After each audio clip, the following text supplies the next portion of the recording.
రాజకీయ సన్యాసం చేసిన విజయవాడ మాజీ ఎంపీ కేశినేని నాని మళ్లీ యాక్టివ్ అవుతున్నారు. తన సోదరుడైన బెజవాడ ఎంపీ కేశినేని చిన్నిపై ఆయన ఒక రేంజ్ లో విరుచుకుపడుతున్నారు. ఆయన మళ్లీ ఎందుకంతలా రెచ్చిపోతున్నారని అంటే రాజకీయ పునరాగమనం కోసం ప్రయత్నిస్తున్నారని తెలుస్తోంది. నాని ఈసారి ప్రాంతీయ పార్టీల్లో కాకుండా జాతీయ పార్టీల వైపు చూస్తున్నారట. టీడీపీలో తనకు తలుపులు మూసుకుపోయినట్లేనని అర్థం చేసుకున్న ఆయన ఒక జాతీయ పార్టీ వైపు నడుస్తున్నారు. అటువైపు నుంచి కూడా సానుకూల సంకేతాలు వచ్చినా కొన్ని ఇబ్బందులున్న మాట మాత్రం వాస్తవమని ఢిల్లీ వర్గాలు ఒప్పుకుంటున్నాయి. నాని టీడీపీకి 2 సార్లు ఎంపీగా వ్యవహరించారు. 2024 ఎన్నికల ముందు వైసీపీలోకి మారిపోయారు. ఆ ఎన్నికల్లో మరోసారి ఎంపీగా పోటీ చేసి ఓటమి పాలయ్యారు. నిజానికి కేశినేని నాని చాలా ఊహించుకున్నారు.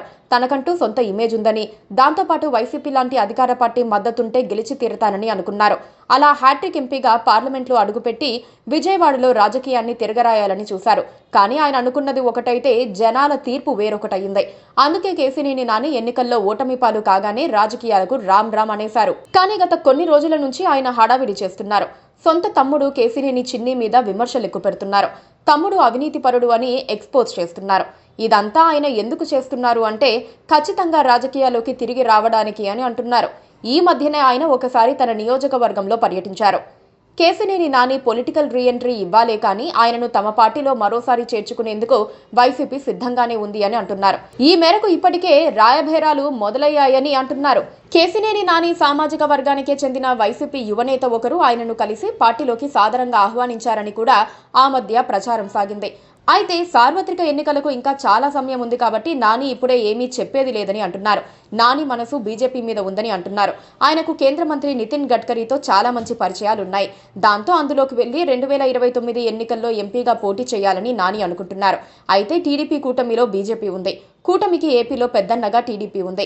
దాంతో టీడీపీ అధినాయకత్వాన్ని ధిక్కరించి ఘాటు విమర్శలు చేసిన కేశినేని నానిని బీజేపీ తీసుకుంటే ఒప్పుకునేందుకు టీడీపీ సిద్ధంగా ఉండకపోవచ్చు. దాంతో నాని పరిస్థితి కొంత ఇబ్బందికరంగా ఉంది. కాకపోతే దక్షిణాదిలో సొంతంగా బలపడాలనుకుంటోన్న బీజేపీ ఇతర పార్టీలతో సంబంధం లేకుండా చేరికలపై దృష్టి పెట్టింది.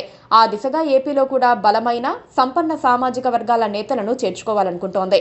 విజయసాయిరెడ్డి, కేశినేని నాని బీజేపీ చేర్చుకోవాలనుకున్న వారి జాబితాలో ఉన్నట్లుగా తెలుస్తోంది. టీడీపీకి ఇష్టం లేకపోయినా టీడీపీతో సంబంధం లేకుండా చేరికల దిశగా బీజేపీ అడుగులు వేయబోతోంది. కేశినేని నాని ధైర్యం కూడా అదే కావచ్చు. Please subscribe to KTV Telugu. KTV Telugu. KTV